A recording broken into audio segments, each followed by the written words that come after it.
desperta tanto medo e fascínio quanto ele. Infinito e incontrolável, o mar povoa há séculos a imaginação da humanidade com seus monstros mitológicos e perigos desconhecidos.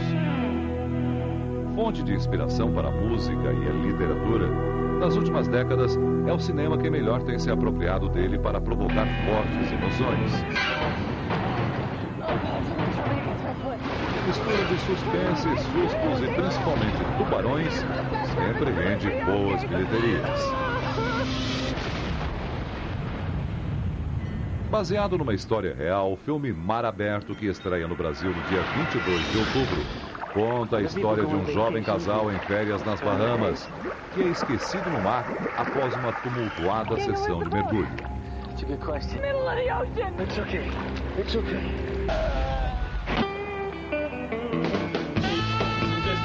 Produzido com um pequeno orçamento e tubarões de verdade no lugar de efeitos especiais, o filme fez um enorme sucesso nos cinemas americanos e vem causando polêmica entre os mergulhadores do mundo todo.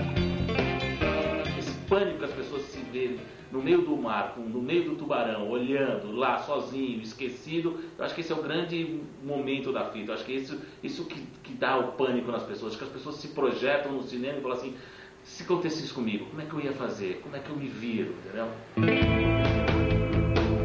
A convite do Domingo Espetacular, o mergulhador Laurence Waba e os biólogos e também mergulhadores Fernanda Faria e Ronaldo Francini Filho foram assistir ao filme. Os três têm algo em comum com a história. Fernanda participou de um resgate. Ronaldo e Laurence já ficaram perdidos no mar. Eu estava nas Ilhas Galápagos filmando uma série de documentários. É um lugar que tem uma fauna muito rica e é uma região que tem muitos tubarões. A gente estava justamente tentando filmar os cardumes de tubarão-martelo, que são grandes concentrações de tubarões de até 3,5 metros de comprimento. O mar estava muito bravo e aquele ponto de mergulho que a gente ia fazer tinha uma correnteza muito forte para o sul. Então o bote inflável nos deixou no ponto de mergulho e foi na direção sul para esperar a hora que a gente ia terminar o mergulho. Quando a gente subiu para a superfície, a gente viu que a gente estava na metade da ilha, no lado norte, e viu o barco, um pontinho branco lá no horizonte, né? E aí começou aquela situação, né? Vem aquela sensação de, opa, o que está acontecendo? Caramba, vamos ter que traçar um plano, né? Para sair dessa.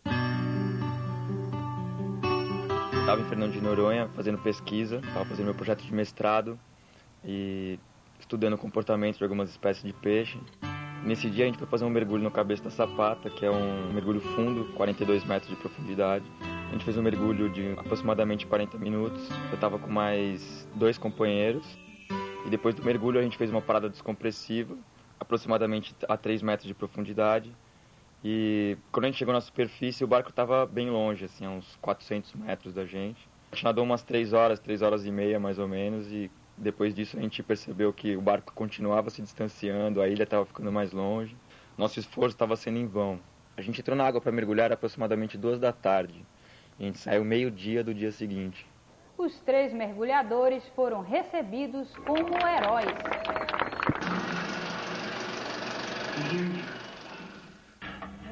Na verdade, vai cair a origem do problema. Durante a projeção, Laurence e Ronaldo relembram suas próprias experiências. É uma situação, né?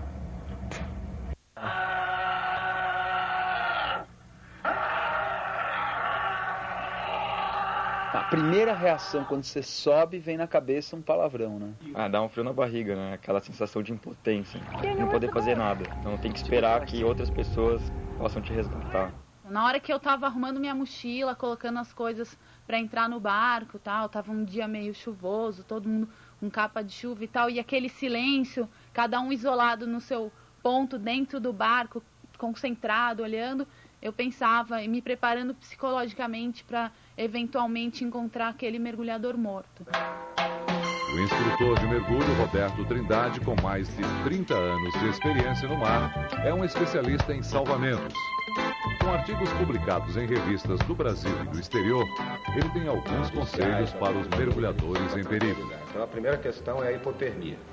Ele vai perder muito calor. A água conduz 25 vezes mais calor que o ar, ele vai perder muito calor dentro d'água. Ele deve guardar os bocais dos reguladores, porque isso vai estimular a produção de saliva. Se eventualmente ele não tiver água, ele vai mastigar isso e vai produzir saliva. Se chover, ele deve beber a maior quantidade possível de água e recolher essa água com a máscara e de repente jogar dentro do colete. Então, um dos maiores temores de um náufrago é o encontro com os tubarões. A estratégia para lidar com eles varia de autor para autor. Alguns sugerem imobilidade completa, outros sugerem que você coloque o rosto dentro d'água e grite, tentando afastar o animal. Mas a possibilidade de encontro é bastante real. Cerca de 50 tubarões foram usados nas filmagens de mar aberto. Os animais passavam a poucos centímetros dos atores na água, o que garantiu maior realismo e dramaticidade às cenas.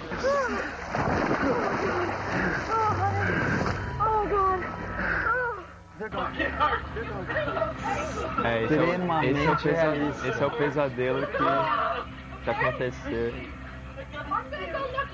E aí eu ficava pensando o tempo todo, não, se rolar uma dentada, já era. Essa coisa do horizonte que se move o tempo todo é aquilo que eu via quando estava perdido no mar. A própria presença dos tubarões no filme ocorre de uma forma muito realista, não é aquele filme estereotipado que transforma o bicho num monstro, ele está lá simplesmente porque é o lugar dele. Uma coisa que a gente sabe é que um acidente ou um incidente é um encadeamento de erros.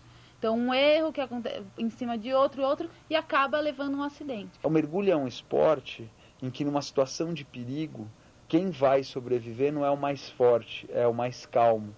Então, não adianta você ser um nadador olímpico, que na hora que você estiver no mar, toda a sua força é insignificante frente ao tamanho do mar.